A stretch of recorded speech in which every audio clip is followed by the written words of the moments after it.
I've been asked to share some work that we've been doing in Nottingham over the last 2 years. I'm a microbiology registrar, and I've been in Nottingham for the past 6 years in my role. And I've recently just finished a HEE community fellowship post looking at stewardship, and a lot of my work has been around UTIs and community. So that's me, that's my Twitter handle if you're into Twitter.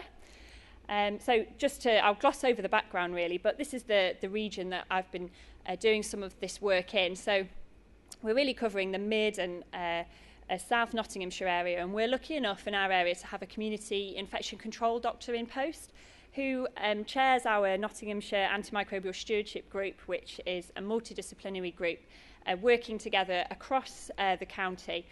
We have responsibility for oversight of county-wide guidelines, including our local antibiotic guidelines. So we've heard about this. Who are these people, and what are their bacteremias? Predominantly E. coli, older people from their own homes, and with a large proportion urinary tract infections. And we've discussed whether these are preventable or not, and the inference from the data is possibly they have some form of healthcare contact, half of them within the previous 28 days, and with a third having antibiotics, and about 20% having some sort of catheter event. And in our context, we were part of the enhanced surveillance programme back in 2012, and I was one of the poor registrars collecting all the data and then doing the mini RCAs. And we found very similar when we looked at our own data, possibly slightly younger group, but similar proportion were due to UTIs.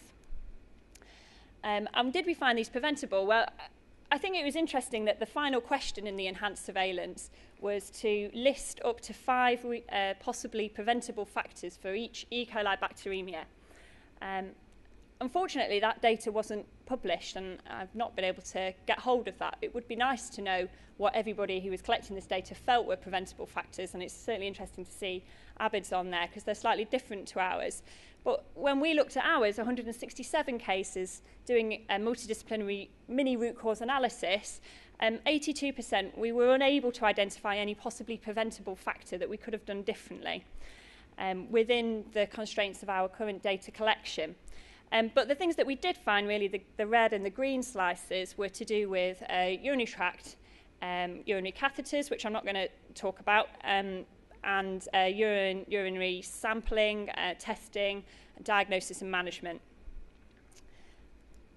So where were we back then? So in 2014, this is what our local UTI or urine isolate resistance rates looked like. So you can see we had high resistance rates to amoxicillin, co-amoxiclav and trimethoprim, and low resistance rates to some of the broader spectrum agents, and nitrofurantoin down there on 1%. Now, it's just important to note that this isn't sentinel surveillance in that it reflects samples submitted to the laboratory on the decision of the clinician. So the true sampling, so there's likely to be some sampling bias essentially, and the true resistance rate is likely to be lower than what's reflected. But still, we were quite worried, especially about the trimethoprim's resistance rate there. And when we looked a little bit further into the data, there was a clear age difference here in our resistance rate. So just looking at trimethoprim, you can see the top line there, the orange, is the over 80s. There's a real jump there from the rest of the cohort, and these people are not only more at risk of having UTIs, but clearly more at risk of having resistant UTIs as well. So back in 2014-15, our community antibiotic guidelines for the county, first line was the choice between trimethoprim or nitrofurantoin. And actually, it appears that GPs were using trimethoprim mostly, so our trimethoprim to nitrofurantoin proportion was 67%, which was about the England average at the time, so we weren't doing anything drastically different to the rest of England. And second line was co-amoxiclav, and the proportion of our broad spectrum antibiotic prescribing was 11%, which was exactly the same as the England average. So I think we were fairly average in what we were doing at the time. But our trimethoprim resistance was troubling us a bit, and we were getting feedback from GPs that, we're prescribing and it's just not working. They're coming back with treatment failures, and we had E. coli bloodstream infection rates really in the top 20% in England. This was an area that we were concerned about locally and a focus area for improvement. So what did we set about doing in 2015? Well, first of all, we reviewed our laboratory testing processes for urine, and I guess this is sort of my specialist area as a microbiologist and what interests me. So at the start of 2015, we were using an agar plate based method for culture sensitivity, probably what a lot of laboratories are still using currently. And it would give a result to the clinician with an ID and sensitivities in about 48-hour turnaround time. So traditional microbiological method. We decided to invest and switch into a semi-automated commercial method, which allowed you to test much greater numbers of urines in a much shorter time frame, and it produced results with sensitivity results within 24 hours. So a reduction in our turnaround time. And having looked at our resistance rates, we decided that we would actually replace our amoxicillin testing with pivmecillinam, which was an agent that wasn't being widely used at the time, and certainly we hadn't had much experience with locally. So there's the testing, the new testing process that's in there. And once we'd appropriately evaluated the new testing for pivmecillinam, we felt we were able to change our community antibiotic guidelines to place pivmecillinam in there as one of the core agents for primary care prescribers. So we changed our guidelines. First line, nitrofurantoin, removed trimethoprim from there. And second line, we asked prescribers to make a choice dependent on the patient's risk factors for resistance. So trying to make a more personalised choice for the patient sat in front of you, rather than just reaching for the same antibiotic every time. Considering the age cut-offs with resistance, we felt that younger people with no risk factors for resistance, trimethoprim probably would still be a suitable agent. But if they had any risk factors for resistance, or they were older, then we recommended pivmecillinam was used. And our risk factor resistance, I've just put up there, they're taken almost completely from the PHE primary care guidance. So we managed to get pivmecillinam or Selexid on our local formulary, got it ratified and approved, and it was introduced in, the new guidelines were introduced in June 2015. We realised at the time, even amongst microbiologists, there was quite a lot of, a real lack of knowledge, I guess, understanding about pivmecillinam, how it works, what it's used for, its spectrum of activity, and if we were uncertain then, introducing an agent that people had never even heard the name of before was going to be quite a challenge for community prescribers. So we planned an education strategy to back this up. Firstly, we wanted to support the community guideline update, so had launch events around the new guidance with lots of information about pivmecillinam and nitrofurantoin. We did sessions for the CCG pharmacists and prescribing advisors, acknowledging that really they were probably the first point of call for GPs when they were unsure about their prescribing. We reviewed our community pharmacy patient group directives, which there were in place for trimethoprim at the time, and changed those to nitrofurantoin with some slightly stricter restrictions. And we had some general comms around newsletters and that sort of information for GPs. As part of that sort of guideline update support, we realised there was probably a need for a wider educational programme across the community, not just for prescribers, but for non-prescribers as well. And so over the last couple of years, we've developed an educational programme in the community, focusing on groups such as non-medical prescribers, community nurses, matrons, district nurses, GP registrars, continence advisors and nurse practitioners.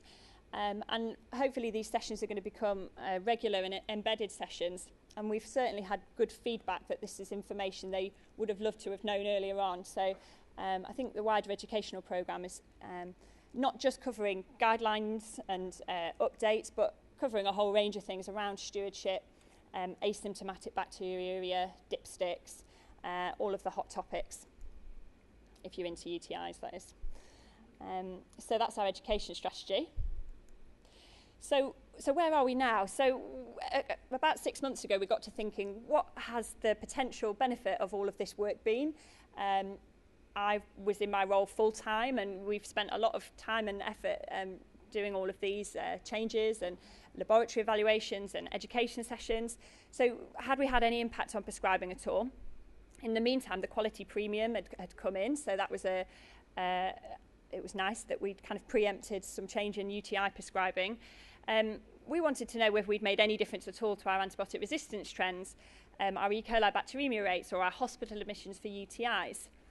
And we were also slightly concerned, perhaps have we done any harm by this? Have we potentially harmed patients by the widespread use of nitrofurantoin, and also the cost implications of this sort of work?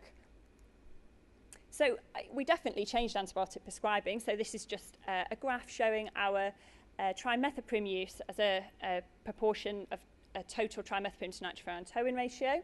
So before, in 2014-15, we were about the England average, 67%, and you can see we've dropped right down now to about 26%. It has actually fallen by a few more percentage down there as well. So we've definitely made a change in terms of our prescribing. That's compared to the England average in the blue columns there, the England average may well continue to fall as other areas start to make changes to their prescribing. But I think it's fair to say we probably were ahead of the curve on this one. How low is too low? So I'm not sure I know the answer to that. What is an appropriate trimethoprim to nitrofurantoin ratio? What does that actually mean in terms of patient care and safety? I'm not sure I know the answer, but if you look down the left, that's all of the CCGs in England. And here we are right down there at the bottom. So Nottinghamshire CCGs, Rushcliffe and Nottingham, Mansfield and Newark are all the lowest trimethoprim prescribers in the country at the moment. It is an effective agent for uncomplicated lower urinary tract infections. However, it has low levels in the serum and renal parenchyma, and it won't treat systemically unwell patients or those with early pyelonephritis. And we were worried there was a risk of actually undertreating patients, perhaps using nitrofurantoin that might lead to treatment failures or even increasing our risk of gram-negative bloodstream infections. Trimethoprim and nitrofurantoin are not like-for-like agents and just a straight swap one for the other. So yes, we have low resistance rates in E. coli, higher in other coliforms, but low in E. coli, which is the predominant cause of UTIs. What we were finding in our education sessions with community prescribers was that the patient groups where there was some difficulty in assessment, so for example, elderly patients confused, those where you perhaps didn't know the renal function, or those that were just more systemically unwell rather than just having a simple cystitis, we were worried that these people would be undertreated with nitrofurantoin.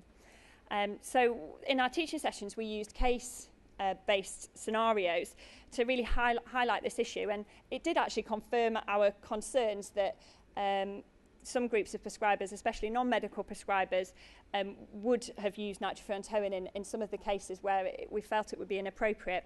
So we did some improved communications to prescribers about this and tried to improve the wording in our guidance. But the safe use of nitrofurantoin really is a key message that we've learnt from our work, and something we didn't wholly consider at the start of building into our sort of change in prescribing practice. There's definitely been a cost pressure to all of this for the CCGs. We've about doubled our spend on trimethoprim and nitrofurantoin, given that nitrofurantoin is significantly more expensive than trimethoprim. And whether that has been offset against a reduction in gram-negative bloodstream infections or quality premium awards, I don't think that's quite been realised locally yet.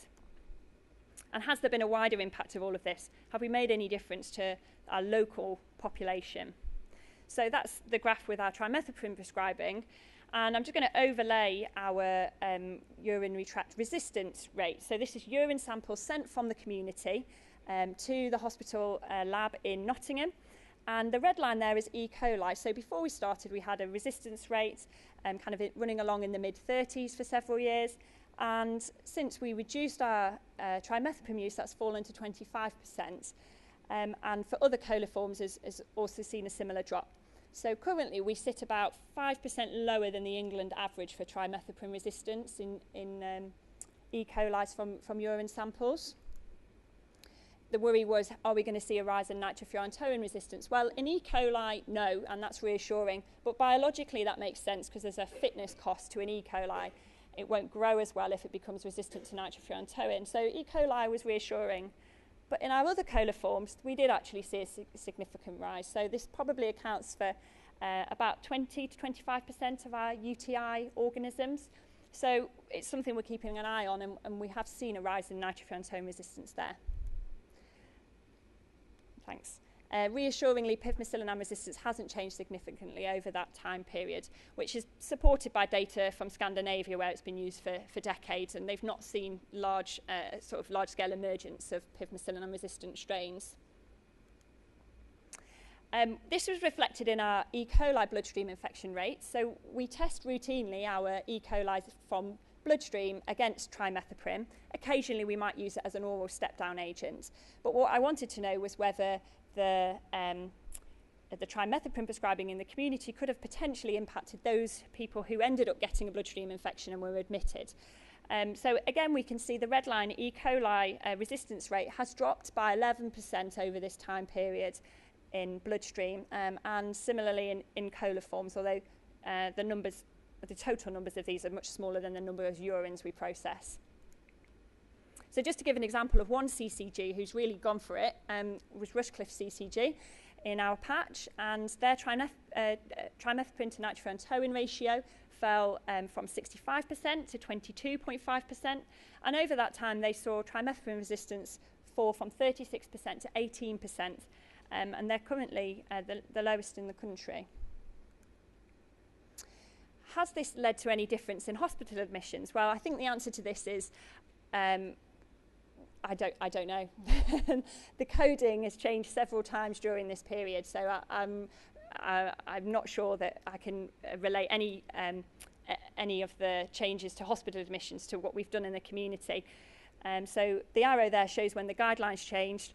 There seemed to be a sort of a winter peak, which perhaps is not what we would expect with UTIs, more familiar with the idea of a summer peak of UTIs. We seem to see a winter peak, and then we didn't see the same last year. So I'm unclear as to whether this is related at all to what we've done or just related to changes in hospital coding, which is a bit unfortunate. In terms of our bloodstream infections, so our accounts for, this is joint data for all of the Nottinghamshire CCGs, well, Mid and South Nottinghamshire CCGs. So when our guidelines changed, we immediately saw a bit of a spike, which was slightly concerning when I saw this data for the first time, but it seemed to return towards the mean. And over this time, there's been no trend at all, no trend change at all in our rates of E. coli, our counts of E. coli bacteremia. Well, how does that compare to the national picture? Well, we're all worried about E. coli nationally. So if we overlay the data for England, you can see there's been a rise and actually a significant rise in trends for E. coli bacteremia nationally. So we're not really seeing the national picture reflected locally in Nottingham. Whether that's because of the work that we've done around improving prescribing for UTIs or not, I don't think I could answer that confidently, but we don't seem to be seeing the same rises as other places in England. But we do seem to see the same sort of seasonal variation in our bacteremias around those summer peaks. So perhaps that initial peak after our change in guidelines was actually just a local reflection of a national peak. So we've definitely reduced our trimethoprim use. We've replaced it with nitrofurantoin and pivmecillinam. Resistance appears to have fallen since we've done this, but we still remain slightly concerned about unintended consequences of increasing nitrofurantoin use. Where next? We're just at the end of finishing a laboratory evaluation for phosphomycin testing, and that's going to be introduced to routine testing for urine samples in the next couple of weeks, fingers crossed. But I guess this leads us to think, well, what we're going to do locally. We've changed our prescribing, and where do we go next with it? Well, I think there's some argument that perhaps cycling of antibiotics, having a more diverse formulary and not having a first-line choice that you rely on for years and years and then watch resistance rise and then take the pressure off and then do it with something else. It's really a long-term strategy, and there's been some recent data published about proactive cycling of antibiotics being more effective than this kind of reactive changing with prescribing.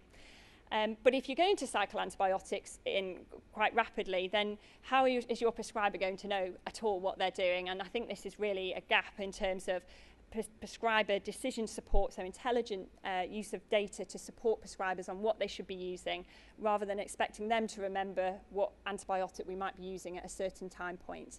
So I think that's the point that we're at now. And essentially, I think the bottom lines there really was that guidelines really need to be aimed to be responsive to the local context, which is very much the point that we're at now. And education is only going to do so much in terms of changing prescribing. Actively supporting at the point of decision making would be much better.